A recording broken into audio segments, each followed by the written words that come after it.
Welcome back to Story Impact. I'm your host, Lisa Towles. I started this series because everyone loves a good story. This series is intended to lift authors up and give them a voice and presence to help readers connect with their vision. But what I'm really looking at is what's behind the stories, these creators and visionaries, what their process looks like, where they get their inspiration, and the purpose that drives them forward day after day.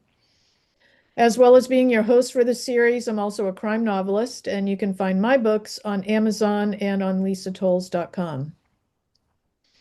All right, let's dive in. So, with more than 5 decades of living and traveling in India, Stephen Huyler isn't just an art historian and author or a photographer and anthropologist. He's a cultural trailblazer.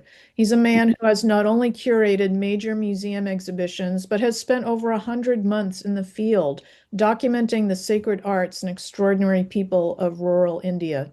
From the Smithsonian to his extensive list of books, Stephen Huyler has dedicated his life to sharing the stories of India's people, and I'm so happy to have him here with me today. Stephen, warmest welcome. Thank you, Lisa. So, we're really here today to talk about your latest book, Transformed by India, which was just released in the US earlier this week. Congratulations. And we will get to that. But as the name of this podcast implies, the story of your impact on India and its deep imprint on you has really moved me. In the photography section of your website, your extensive archive of images are, in many cases, the only visual records of regional subcultures that no longer exist. I mean, I think that right there implies just extraordinary courage on your part, venturing into that secret world, and also by the women artists that you learned about and lifted up. What was that like for you? You know, people have think that it's courage. For me, it's just kind of what I do. I um I didn't really think about I was being brave or that I was doing something particularly adventurous. I wanted to learn about other cultures. I'm fascinated by people. I'm interested in story.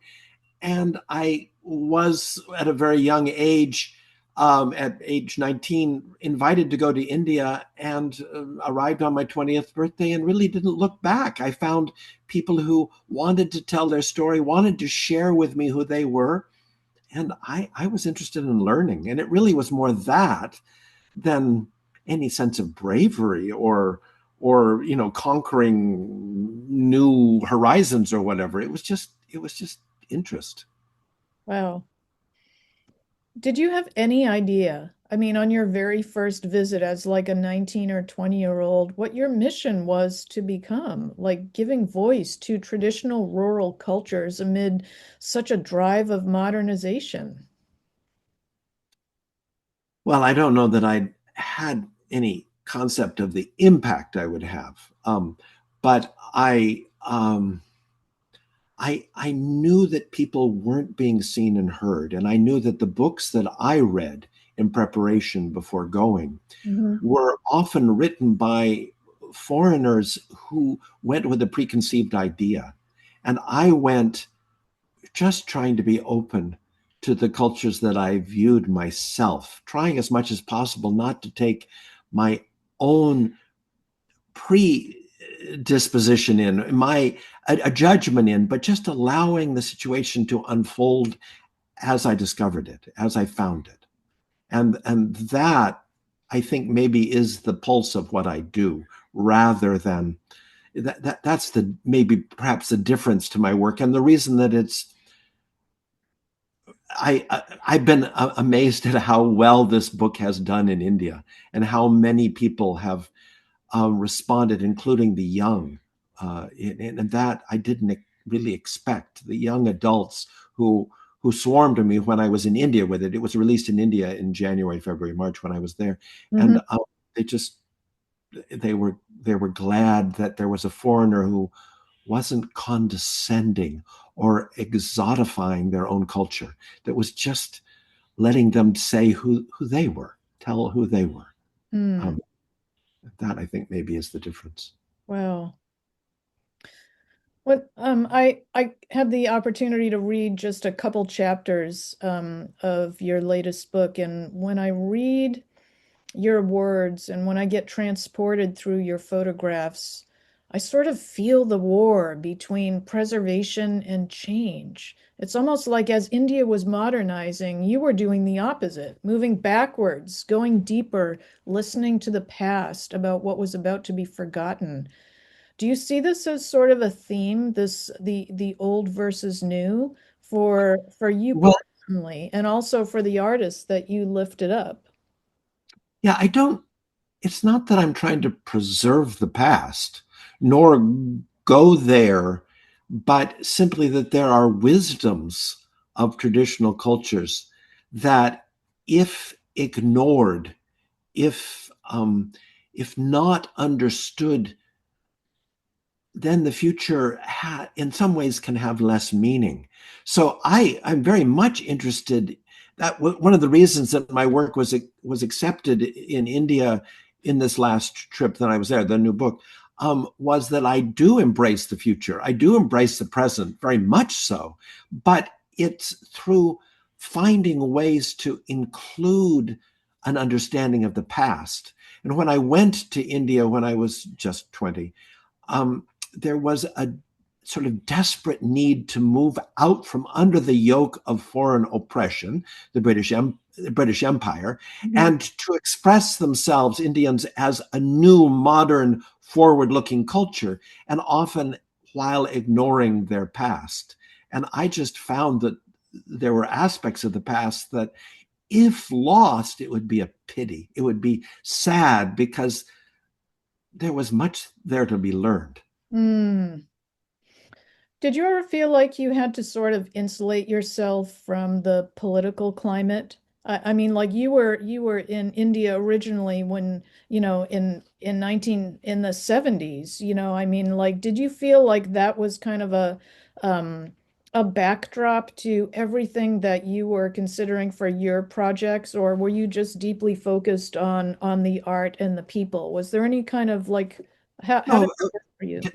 definitely there were. I mean, I arrived in India just before war broke out between India and Pakistan, and America aligned itself with Pakistan. And so definitely there was a political, I had to be politically aware and somewhat savvy, although I was quite young.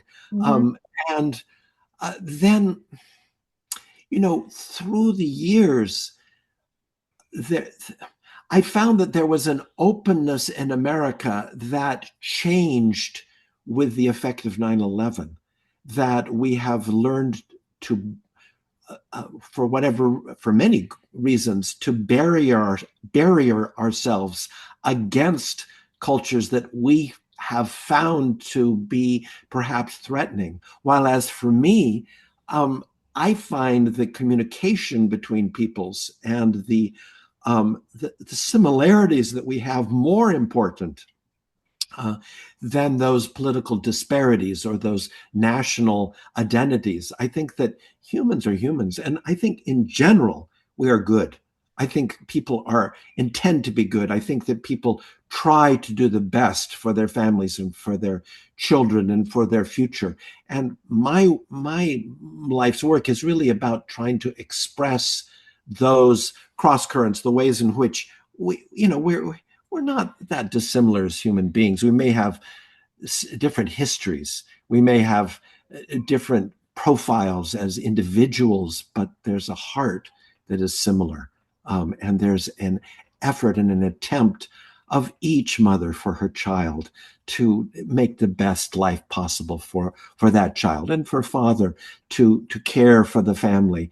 Mostly the systems in which I work are patriarchal. That's why I said it that way. Mhm.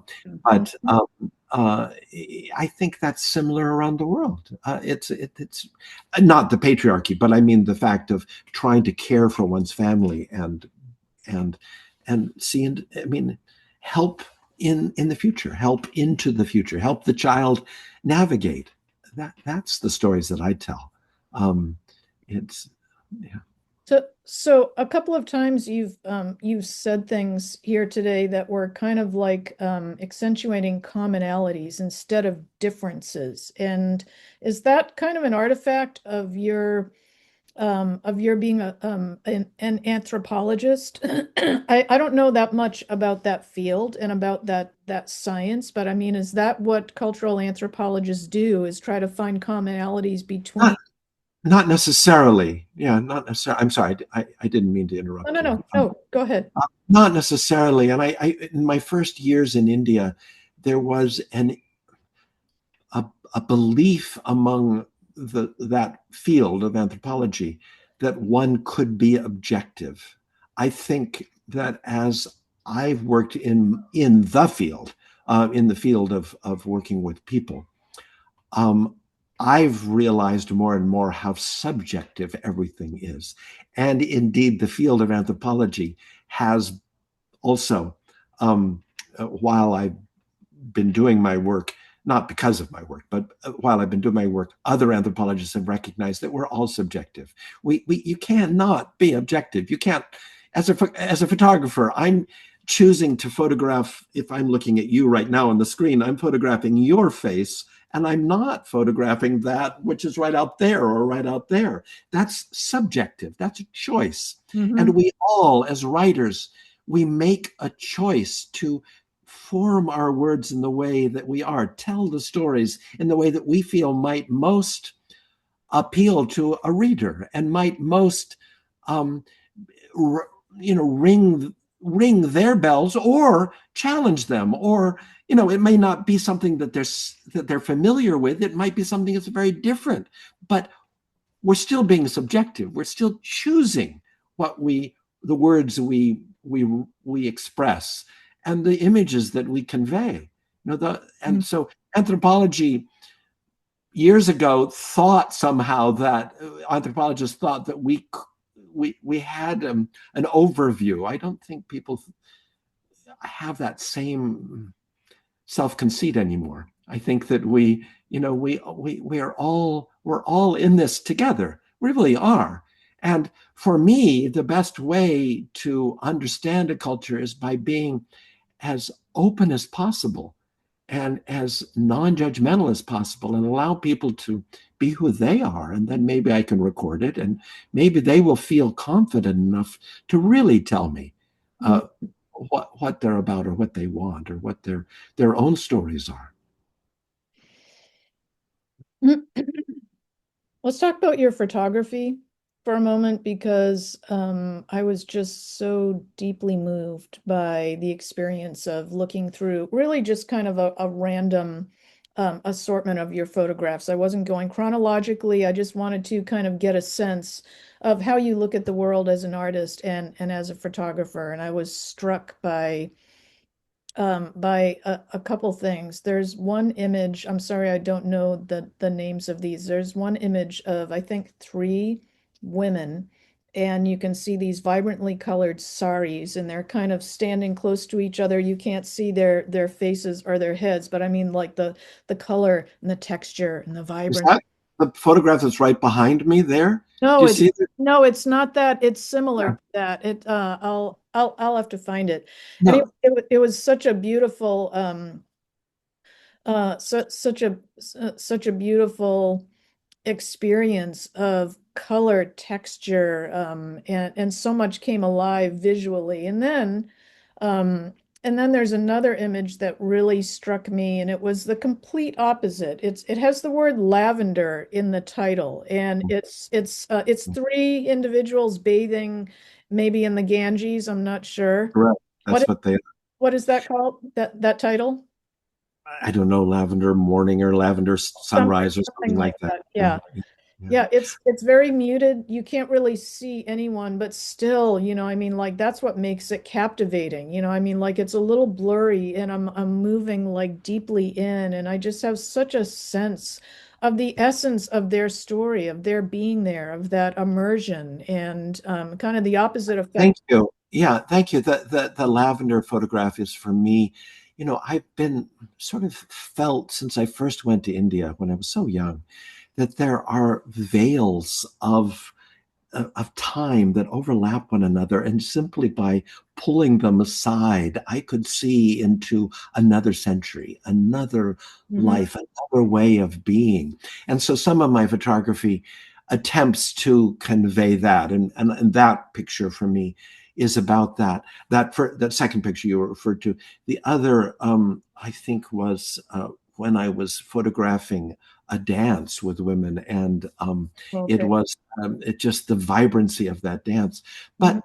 But Lisa, one of the things I learned long ago was not to take my camera into situations, to leave my camera behind and let people meet me and feel at ease with me before I take my camera in. Then I ask their permission. So it's not being a paparazzi. It's not I hope, not being offensive. It's letting them feel at ease. And so some people have said that my photography expresses that. It shows an intimacy with the situation where there's not a barrier. And I think often people use a camera, they walk in first with their camera shooting like this. Mhm. And I can remember leading a tour of India, and I was appalled. One of my first tours, when iPhones first came out, or smartphones first came out, and the people walking through a city street with their cameras first, seeing it. And I thought, oh no, no, no, no, no, no, no, no, no, that is a barrier. Mhm. That is not letting the people feel who you are. And I teach if I don't lead tours anymore, but when I did, it was try to make eye contact first. This is a gesture of openness in India. Try to meet each person eye to eye first, and then see where things go. And people found that it disarms. It disarms people's protectiveness. Mhm. They Once you meet one to one, people are people. Well, you address that directly in your book too. I mean, like this innate sense of trust that you are able to cultivate just by being you, by being sensitive, by being gentle in your approach, and by listening. Sometimes there was one example where you gave where you were kind of expecting opposition, and what you found is that invariably people were so welcoming to you, and I think that speaks to Yeah. that sensitivity and to your approach. Yeah, I think it is. It's listening. I think that when I was on my book tour in India, Indians said, "So, what is the one?" Young Indians would say, "What is the one thing that we could take from that?" And I said, "Just listen. Mm, Just listen, people. Just be willing to let people tell you their stories, because people want to be seen. They want to be seen and heard. Um, you know, we're all in this together. It's not them and us. It's us. We're all us. mm, So, love it.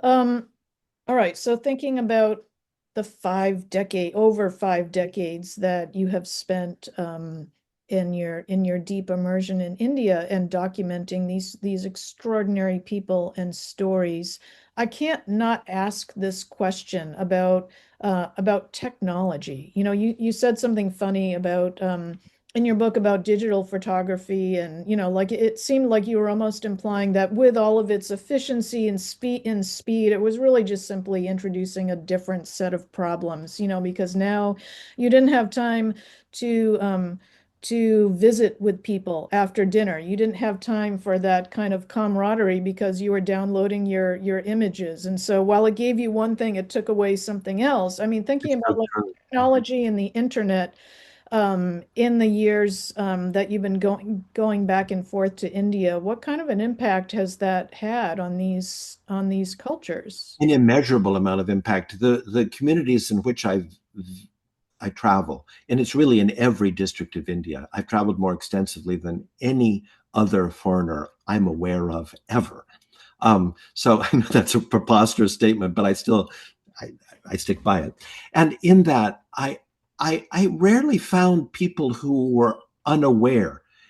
often people who were even illiterate in small villages were more aware of American politics than many of my friends or even I was, because somebody in their community would read a newspaper and read the newspaper aloud, and people retained it. Mhm. But now in those communities, there's television everywhere, and there are people with smartphones everywhere, and there are advantages to that. Mhm. My photographs are often the only record of communities that were ever made, the communities that no longer exist, and now the people themselves are making those records, and that's very valuable. So that's the one side, but in the same time, there's less storytelling. When I went to India first, because there wasn't something to focus on in the corner of a room that was telling the story to you, people shared from their own traditions stories that were passed down Mhm. for generations and generations. There would be a community storyteller, an old woman or an old man that was the one that people would gather around and just excitedly hear the stories, maybe stories that they've heard again and again and again. And then they would be, in earlier generations, then one of those children would go up to be the storyteller who was the old woman or the old man themselves. And that, I think, is being lost rapidly globally, because we are told what to look at. We are told what to listen to. We have our stories edited for us Yeah. rather than um, learning to reach out and accept it from mind to voice to heart. Hmm. And now we have so many marketing tools and also AI, Chat GPT, Gemini, who kind of help us help storytellers frame a story rather than just putting it out there and letting the listeners and the readers of it kind of make their own conclusions. We're engineering those conclusions, and I don't know if that's good. It's just amazing. A friend of mine is going to be on my book tour, is going to be interviewing me, a well-known author, and her son. She was saying, "How am I going to introduce Stephen?" And her son went on to AI, and ChatGPT gave him a summary of me for her to read, and it was just astounding because it talked about her and her books and her way of being, and it talked about me, and yet there were things in there that I haven't done. It said, Mhm. uh, he could tell his stories about falling off a camel. Well, I've never fallen off of a camel. And then it ended with the sunburnt Stephen Huyler. Well, I'm not sunburnt, nor am I usually. I'm more, I wear hats and I'm careful of my skin so I don't get skin cancer. There are things like that Mhm. AI just can't know. And I thought, whoa, that's a Mhm. little scary, Yeah, more than a little scary. just Yeah, just filling in the blanks with like whatever it wants. That's yeah, that's funny. yeah. Um, Stephen, before we started recording today, you were talking to me about how much you love writing and love the editing process. Can you take us through kind of just a typical day in the life of you while you were writing this book? Where were you writing it, and how Well, did I wrote, yes, I wrote this book. I began this during COVID, Mhm. and it began, as so much of my writing does, in the middle of the night at 2 in the morning. I had no intention of writing my memoir, and suddenly there it was. And the opening pages, what are the first page and a half of the book, is almost verbatim what I wrote. For me, I'm a writer who I don't puzzle over what I'm going to write. I wait. And then when it's ready, it writes. It almost writes itself. It's like I almost feel like channeling. It's not, I have the skills and I've trained those skills. And it's not that I don't know. I'm articulate. But when I'm ready, I just write. While as many of our colleagues, because you're a fine writer yourself, our colleagues many of them struggle over what they're going to write next or the next page. I never struggle over that. Never, ever struggle about that. It's just when it's ready, it comes out. But I was always a writer. I knew I was a writer. And my first 10 years in India, I didn't write anything Mm. because I felt that it would be a mistake. I mean, of course, I kept journals and things like that. I don't mean that, but I didn't write anything to be published because I felt that I was learning too much, and I didn't want to make the mistake of what I viewed as my predecessors, who would, as I mentioned in the beginning, state what they thought was there rather than allow the situation to unfold itself for itself. And So reveal itself to you. yes, You exactly. were listening. When it was ready, when Mm. it was ready. And so the process of writing this book really just unfolded. It was a deep joy. And then also, as is, I'm sure you find in your, I would imagine you may find in your writing, um, I'm learning constantly as I'm, I didn't know it was going to go that way. I didn't remember that. This mine is nonfiction, so it really is what happened to me. But so much of what did happen to me, I'd forgotten. I had to Mm. put it in context. I remembered stories, and I might tell those stories to a friend or in a party or something. I might tell one of those stories, but I didn't remember the broader context in which it happened until I began to recount it as a chronological story. And I thought, Mm. oh, and you said political, that's what happened politically. That's when the Soviet Union changed and ended, or that's when we were at war in the Middle East, or that's when and that's what the influence, that was the effect of 9/11 on me and on these people, whatever it is. But when I'm thinking of it individually, I might not put it in, I often didn't put it in the broader context. And so Mm. writing for me is a learning process. I've found many fiction writers, friends who've said, "Oh, I didn't know the story was going to go that direction. I didn't realize that that's what was going to happen because the character has a mind of her own, or has a form that evolves as the author writes it." And in a sense, that's true for me too.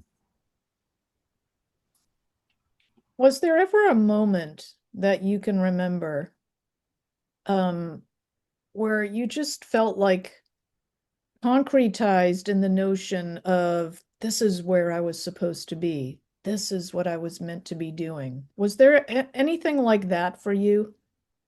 There have been many moments like that, and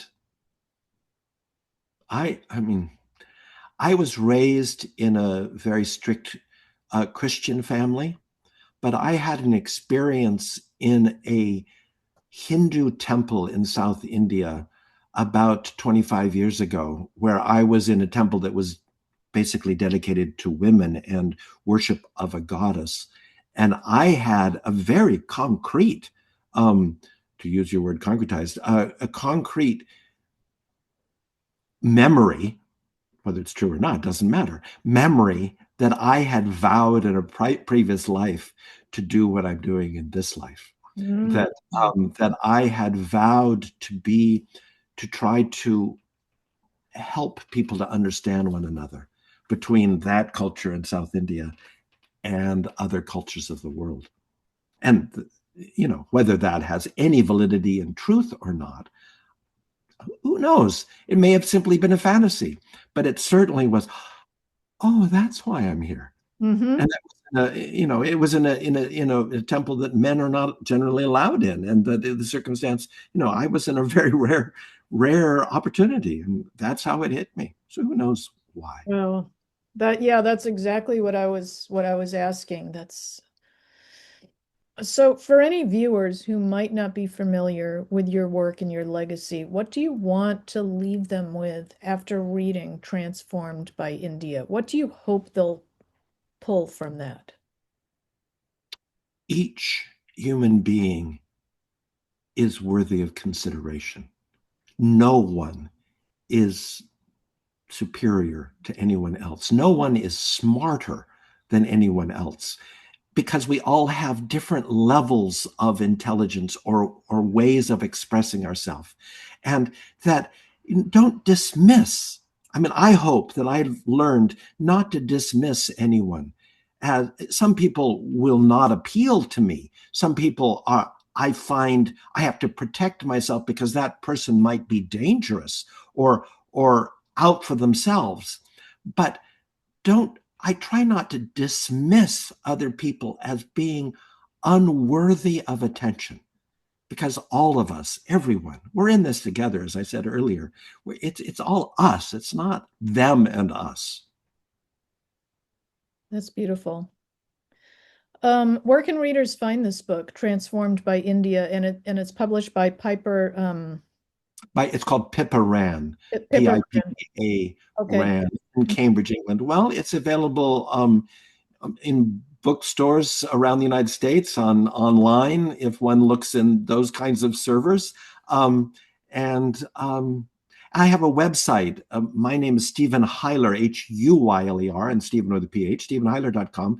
And my photographs are there. And there's a lot of images, a lot of films and videos and things I've done there. Yeah.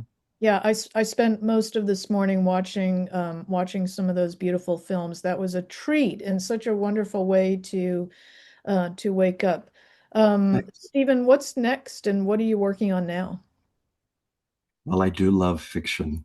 And I've read some of yours, and I'm fascinated by fiction, and I love good fiction. Oh, And so I may my wife and I had written a mystery some years ago, and it hasn't been published.